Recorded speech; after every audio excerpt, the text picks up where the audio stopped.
Hello, Telesur English presents a new episode of China Now, a Wave Media's production that showcases the culture, technology and politics of the Asian giant. In this first segment, China Currents dives into the top stories of the week, including the over 50 billions that China decided to invest for African development and bilateral agreements that were reached by Russia and China, among other topics. Let's see.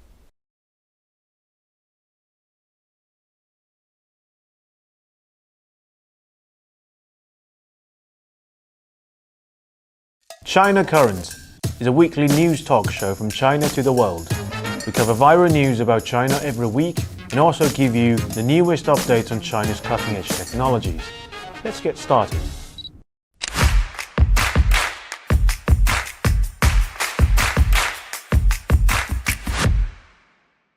Welcome to China Currents, your weekly news report on what's happening in China. I'm Lisa. In this episode, Ukrainian diplomat provoked both China and the United States with one sentence. China decided to invest over $50 billion to support Africa's development. Russia achieved 292 agreements worth $61 billion with China. The leader of US and UK intelligence agency claimed China poses a real danger to the global order. Let's start with Ukraine. On the 3rd of September, Ukrainian ambassador to Japan, Sergei Kosansky, made a highly controversial visit to Japan's Yasukuni Shrine. The Ukrainian embassy in Japan stated the visit was to pay tribute to the martyrs who sacrificed for their country. This statement was immediately busted by China's official media, which criticized Ukraine for affronting the people of China and other Asian countries. It is important to know that Yasukuni Shrine honors several Class A war criminals, those responsible for planning and executing the war of aggression against China and the US and many other Southeast countries during World War II. Among them, Isoroku Yamamoto, the commander of the Pearl Harbor attack, Masaharu Homa, who orchestrated the Bataan Death March that slaughtered 75,000 American and Philippine prisoners of war, Iwano Matsui, who was responsible for the Nanking Massacre that killed 300,000 Chinese civilians. Regarding the act of visiting the Yasukuni Shrine, CNN once pointed out that not only would it complicate relations between Japan and its neighbors, but also with its most important ally, the US. The wars they waged resulted in the deaths of an estimated 35 million soldiers and civilians in China alone, with another 4 million lives lost in the Pacific. These Japanese leaders were tried by the International Military Tribunal for the Far East and executed for their war crimes. Yet today, these same individuals are referred to as martyrs by the Ukrainian embassy. And this sparked outrage in China, particularly among regions that were formerly occupied by Japan. Chinese society is angry but also feels sorry for the United States. As of May 2024, the US has provided nearly $175 billion in aid and military assistance to Ukraine. Yet Ukraine paid tribute to war criminals who attacked US and massacred American prisoners of war. This has left many wondering, what message is Ukraine sending to its biggest supporter? The Ukrainian embassy also seems to forget the fact that Japanese forces once killed many Ukrainians.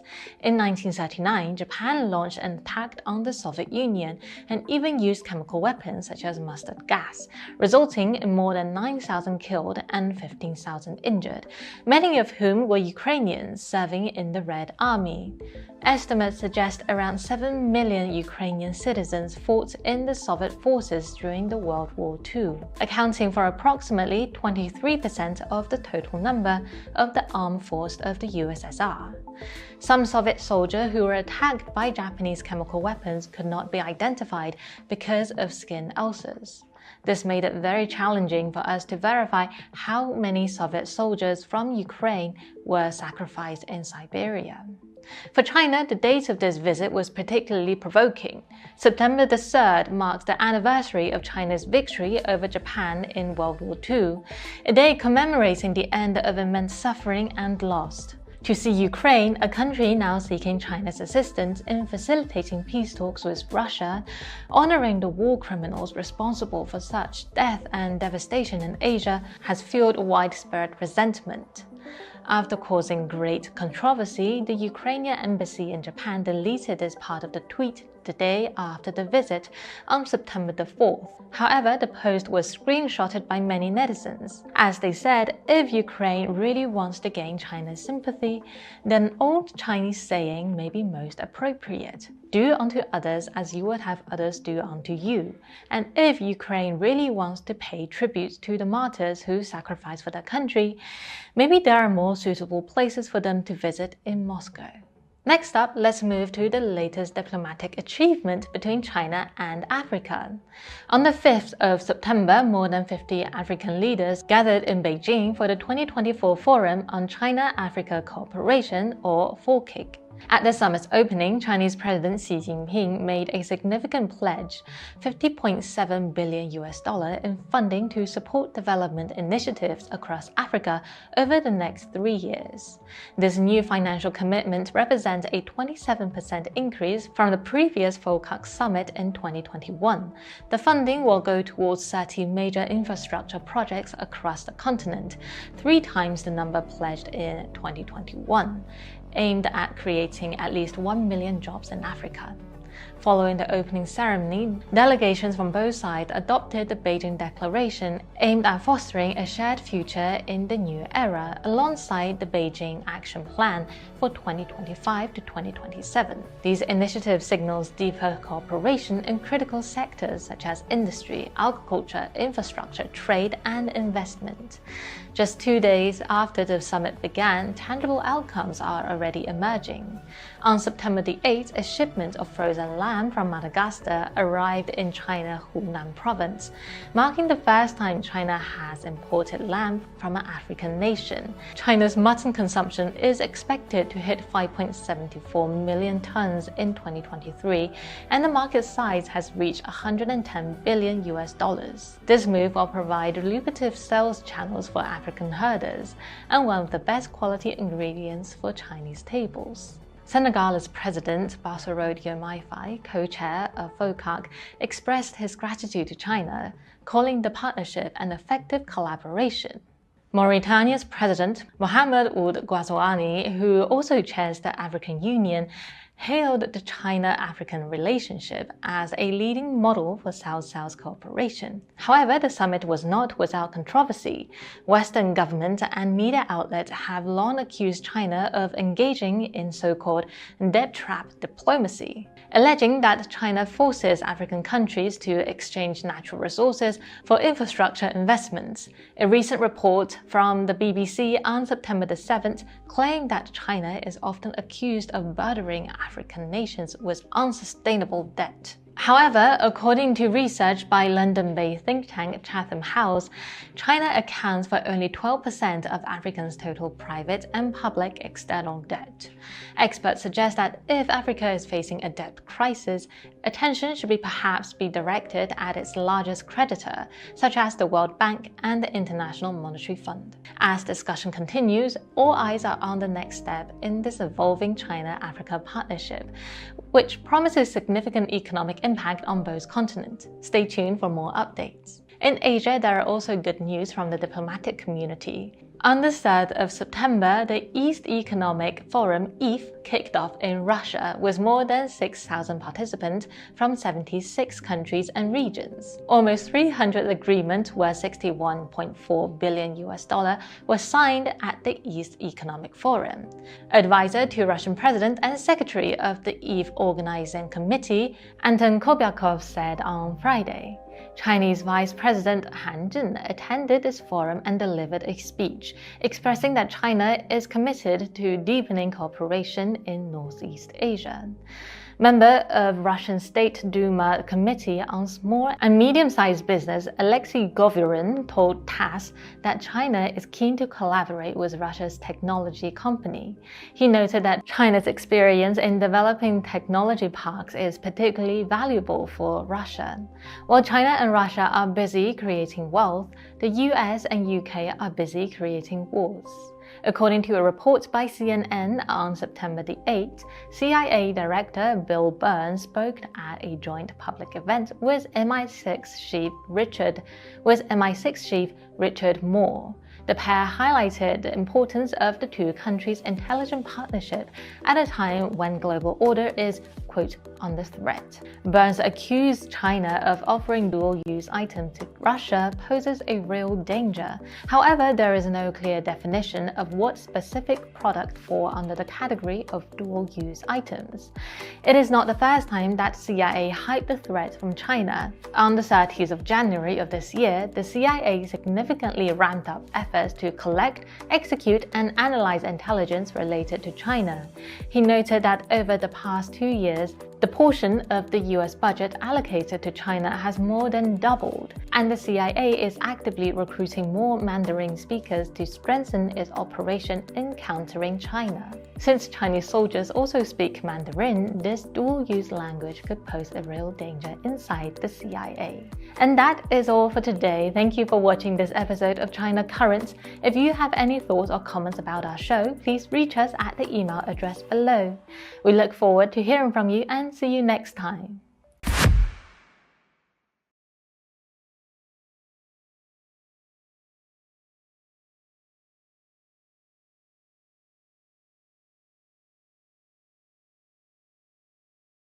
And we have a short break now, but we'll be right back. Stay with us.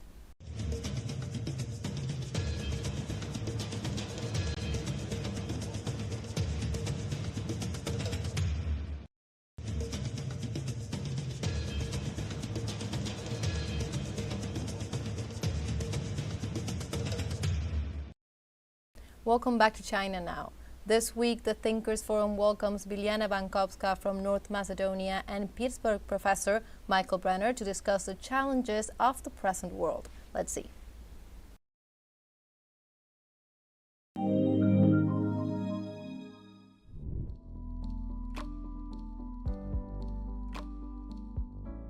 The Italian philosopher Antonio Gramsci, whose main idea about cultural hegemony is central in his philosophy. So it is exactly what the West is doing with its colonies: brainwashing, propaganda, cultural hegemony. Oh, in my region, there is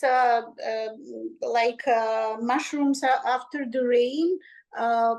Various NGOs who work on detection of fake information and malicious influences from abroad, meaning Russia and China, of course. It is an unnatural atmosphere where you are raised to stick around and see enemies instead of friends. And even a normal information about some achievement, some fabulous bridge or highway or whatever is built in China or in Africa due to China expertise and support, is taken as an offense to the West that is in decline, that cannot actually maintain its own bridges and railroads. There is a lot of this soft power investment from the West to keep up this, as I said, brown sahibs, these submissive, loyal people who would sell their soul to the devil just to earn some grants and some money to do something for living. Politicians are usually easy to scare because they're dependent. You know, if you don't claim your legitimacy and power on the ground of voters support, public support, then, and you know that you owe somebody else for that position, then you are dependent, and they are scary. And actually, even in our political science terminology, we invented a new word for this phenomenon, stabilitocracy, which means that the West is choosing the leaders that are obedient, that would provide stability, which means no change, no other options, only the Western agenda and narrative. If they are dishonest or corrupted or they're going to forgive them or turn the blind eye on these deals. But they would never really accept someone who speaks the truth. Mr. Orban, to be honest, is not my favorite politician because I'm a leftist and he takes a different part of the political spectrum, which is fine. But what he says about the global affairs makes sense, unlike the things that are said by the president of the EU Commission. I mean, there are two different ways of looking to the world. The same applies even maybe to Mr. Trump, that I'm not fond of him at all, but what he says, unlike his opponents on the Democratic side, makes sense in terms of let's have a dialogue, let's talk about ceasefire, about different worlds. Why should we raise our children in the atmosphere of fear-mongering, war-mongering, Russophobia, xenophobia, various phobias? It is unhealthy atmosphere. I mean, we should really provide a positive atmosphere for the young generations to have something to believe in, to live for, to fight for in a positive way, not militarily. What makes me feel really, really upset is the situation in Gaza. I just could not believe that during the electoral campaign that we had months ago in my country, not a single politician spoke about Gaza, or do we have a position as Macedonia, as a state, with respect to various peace plans. The West is actually doing peace prevention. They are inciting wars because obviously military-industrial complex and blah, blah. War is more profitable than peace. They see things in that abnormal way, I would say, because the price is paid by ordinary people. I just can't live with the fact that over 30,000 children died so far in Gaza, that we are watching Olympic Games and having summer vacations or whatever. So it is really heartbreaking. So these latest developments about assassination of the Hamas leader is exactly an example how some forces work on prevention of peace, prevention of mediation, prevention of negotiation, or bringing the warring parties together for the sake of the people. This complex is, let's say, powerful, but not invisible. We just have to feel empathy and solidarity with the people of Gaza. Of course, the same applies to Ukrainian people. I'm not dividing them. But the fact that the Western media shows, such crocodile tears shedding over European conflict, people with white skin, blue eyes, that is racism, that is stereotyping the victims, the conflicts, that some lives matter. At my university in 1990s, we established the Balkan Peace Center at my Faculty of Philosophy in Skopje. And we enrolled the first generations of students in peace studies. And all of a sudden it stopped. We do have a peace program. We can enroll students, but there is no interest. They are more interested into defense studies, security studies. It is a militarized mind. And when I mentioned the academia part of it, I'm talking about militarizing the academia.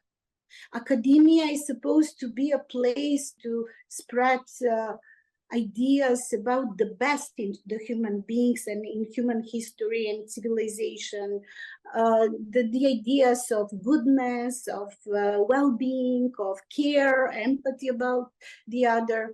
But things are really moving in a very, very bad directions. And the world is on one side on the brink of disaster.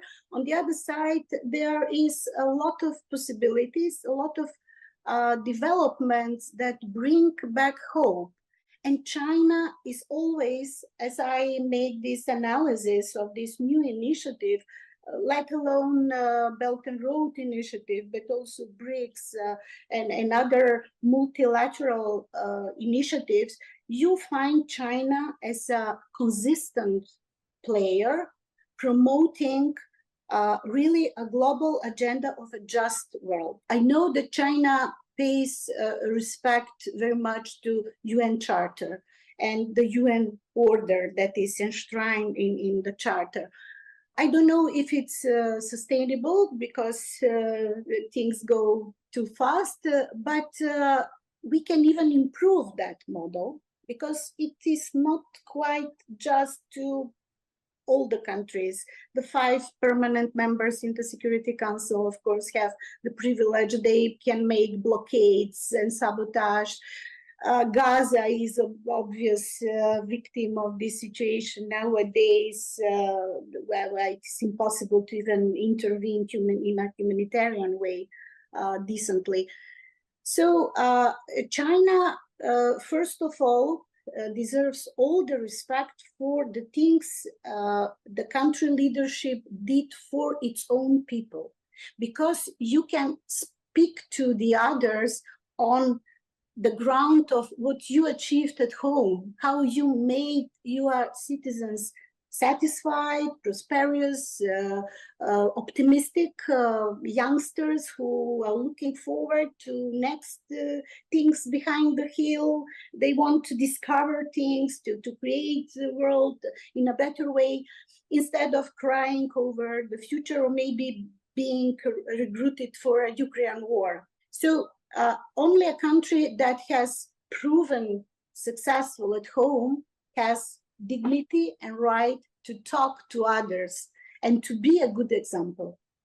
And then on a foreign policy field, of course, what I appreciate so much is that unlike the West, who has been intervening in my region, but then later, from NATO intervention 1999, then Afghanistan, Iraq, Libya, Syria, not to mention now what's going on in Venezuela. That is the main problem. And they are prone to these medicines and quick fix. Let's do it fast and make Greece and Macedonia sit down, sign a treaty, and that's over. No.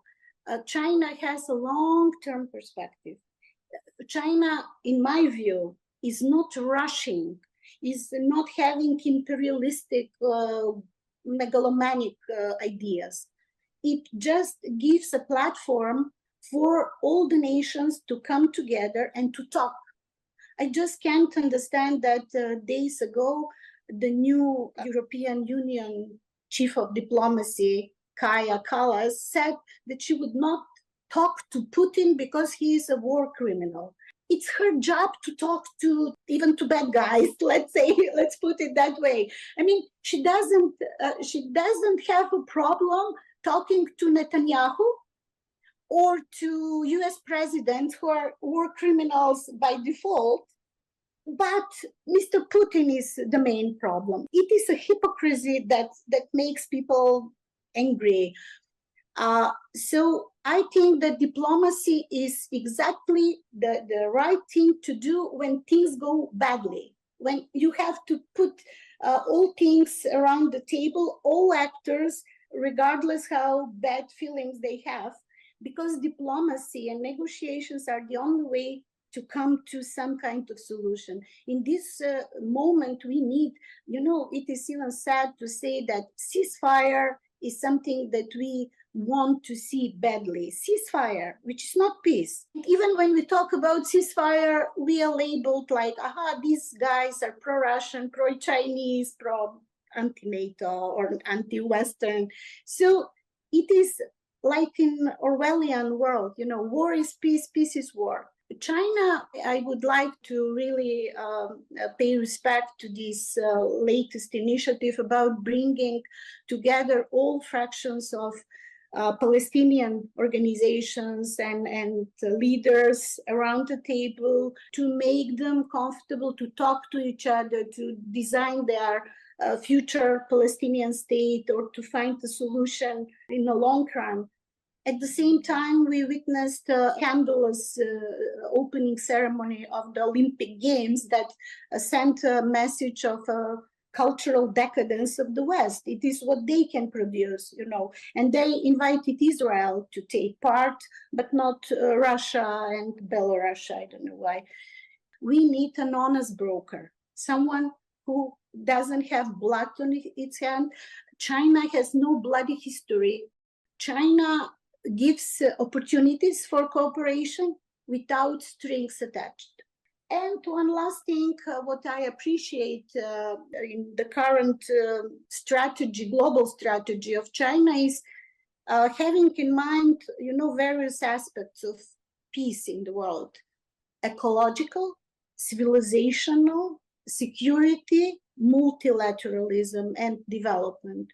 So these are the things that combine itself, and it is, if we talk about peace as a positive peace, not only ceasefires and stop of direct violence, then we talk about all these things together, because it's hard to divide them and to separate them, because, economic problems are related to ecological one, to devastation of natural resources, depletion, and so on and so forth.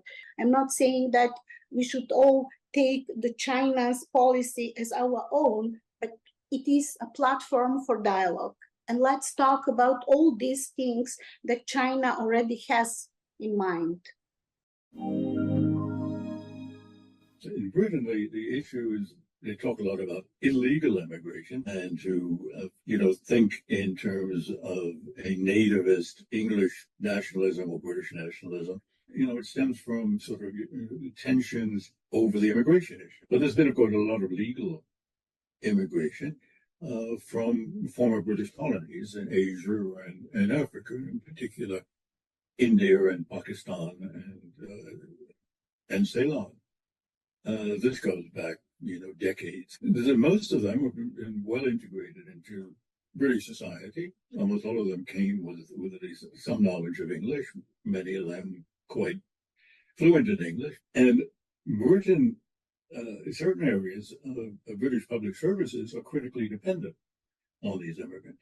You look at, particularly in the health sector, the percentage of doctors and nurses and other health professionals of South Asian ancestry is extraordinarily high.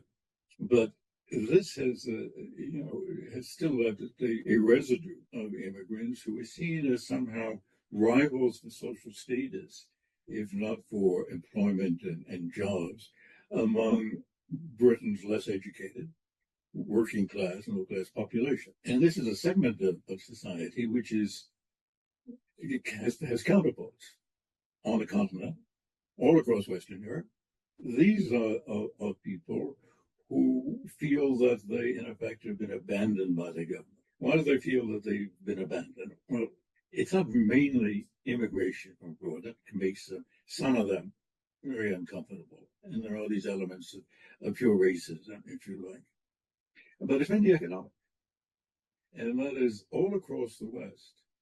Economic inequality has been growing over the last 20 years. In the United States, it began in the 1970s. Mean incomes for working class Americans in 2010 were no higher than they were in 1973, discounting for inflation. And so the gap between the well-off, the comfortable, at the very top, of course, are all of the 1% or the 1/10 of 1%, the billionaires who are proliferating, and those whose employment is not only less remunerative and whose living standards, because of the last waves of inflation, which were caused by first COVID, the breakdown of supply chains, and then by the spike in energy prices caused by the rather self-defeating decision to dispense with energy from Russia,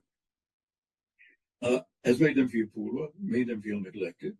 this is what has fed the kinds of free-floating discontent, which has led to the rise of these far-right movements, which in extreme forms you can call neo-fascist. They're all very sort of, autocratic, all have common characteristics, if you like. And their success in establishing themselves as significant players in electoral politics, in a way, represents a regression in European public affairs and quite a serious challenge to political leadership in all of these countries, and a striking alienation. It reflects a striking alienation of a significant part of the population from the leaders. And you can go and leaders across Europe have become quite unpopular. Macron in France was soundly rejected indirectly in the French elections. Mr. Scholz and his unstable coalition in Germany has favorable ratings for his party, the SPD, the old Socialist Party, something around 14%. In the polls, his party gets less support than the new far-right party. Same thing has happened in the Netherlands and in Sweden. Now, in Britain, you don't have the party. You have this party led by Mr. Farage, the Reformist Party, which is really, though, based upon those disaffected from the Conservative Party, rather than workers. And this has led to a peculiar situation in Great Britain, in which the two major parties, the Conservatives, the Tories, and the Labour Party, are very similar in their policies and their approaches and their philosophy, with the Labour Party becoming what English commentators call Tory light, which is just a mild version of Tory thinking and philosophy and policies, and which leads a very large segment of the populace and the electorate feeling, dispossessed, if you like. And so we'll see what one of it. You might just notice that Mr. Starmer's Labour Party, which in terms of seats in Parliament won this overwhelming historic victory, received only 33% of the vote, which was, by the way, the lowest total Labour Party has received since World War II. And that's because of the collapse of the Conservatives. And so he has no mandate, and he has no really firm base of support under the British system. He'll still have very considerable latitude in pushing his own policies, but he has no answer. And the Labour Party has no answers to Britain's ills, its economic problems. And so I think the instability in Britain will grow in the future. They have no answers. They're introduced using the same austerity policies that the Tories followed for 14 years, and which have been a complete failure. And cutting themselves off from the European Union, through Brexit in 2016, has had all of the negative economic consequences which knowledgeable people predicted. And then, of course, Britain, like everywhere in the West and very pronounced United States, is you have this, very unequal distribution of wealth or redistribution upwards, and a bad deterioration in public services. I mean, the British is the National Health Service, which was introduced into World War II, and which is dear to the hearts and concerns of most Britons, which are always very proud of it, is disintegrating because it is being kept on an austerity budget, and it cannot provide the services. You have to, some of the effects are almost unbelievable. People waiting a year or 18 months in order to get some basic, an MRI done, something like that. And it's so libraries are restricted, public utilities have been sold off. So you have accumulated over the last 14, 15 years or so, a significant deterioration in the overall standards of living of most Britons. And as I said, Labour has no response, no viable response to this. So their troubles, their serious troubles, are not the ones you see today. They're just minor reflections of deeper ills, and more serious consequences are likely to manifest themselves down the road. Basically, all the European countries, particularly the old members of the European Union, essentially as Western Europe, think the same way. They all share the same political philosophy, and they all have the same conservative bias. Their economies and societies all have the same problems. They find it very difficult to adapt themselves to a changing world in which there's a redistribution ongoing from the West, to other parts of the world, especially, of course, China is the most striking case in point, but in other countries as well. And they find it very difficult to adapt this to these circumstances in terms of both economic thinking, in terms of how they imagine their place in the world, and in the sort of vague area we might call status or self-esteem or whatever. And so that is compounding their own purely internal difficulties. That is occurring independent of, although aggravated by, Europe and the United States' rather diminished role, relatively speaking, in the world economy. So it's like a double, not a crisis, because it may be a crisis objectively speaking, but it's not recognized as a crisis. So you have a double crisis, an internal one, and a one that speak of as the place in a rapidly changing world system. And of course, the United States faces that situation, or isn't, and is in that situation in even more important respects than Europe. And it's following, to my mind, policies which are not contributing to any alleviation of it, but significant aggravation of it. The belief by American policymakers that there was a competitive, not just competitive in commercial terms, but that China's growing economic strength represented a challenge, not a threat, to American influence. And it was President Donald Trump who began the process of applying economic sanctions on China. That was greatly accentuated under the Biden administration. And the point I'm making at this moment in regard to the European factor in the equation is that Washington began to pressure its European allies to join them in this pattern, this program of sanctions, of going beyond sanctions, of restrictive economic intercourse with China, especially in regard to the financing of in a high-tech area.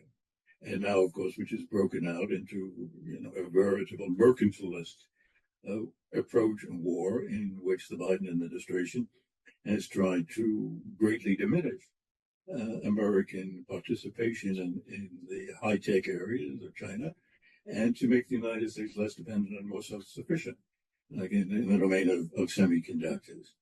And this sort of radical policy, whose roots are to be found in overall grand American strategy, in effect was imposed on the Europeans. So what you see is the United States as European partners, following the United States in its wake, as they say, and increasingly, introducing and implementing more of their own, more and more restrictive measures, almost across the board, whether ranging from imports of electric sort of vehicles to trying to sort of shift suppliers of computer chips, but the whole panoply of barriers that Washington has been trying and has been erecting between the United States and China, economic barriers, have been adopted by the Europeans. One might say it was certainly against their interest.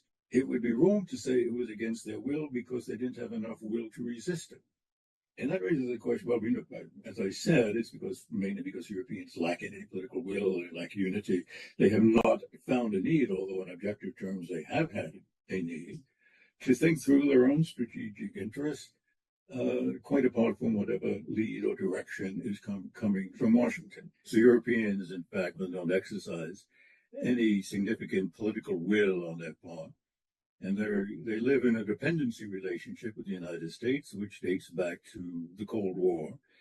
And they have lost the aptitude and this self-confidence to assert themselves in any way which could run counter to American thinking. So, in effect, Europe really don't count on the international scene insofar as they deny themselves to the latitude to make autonomous judgments and to pursue autonomous policies in any way different from or divergent from what the American.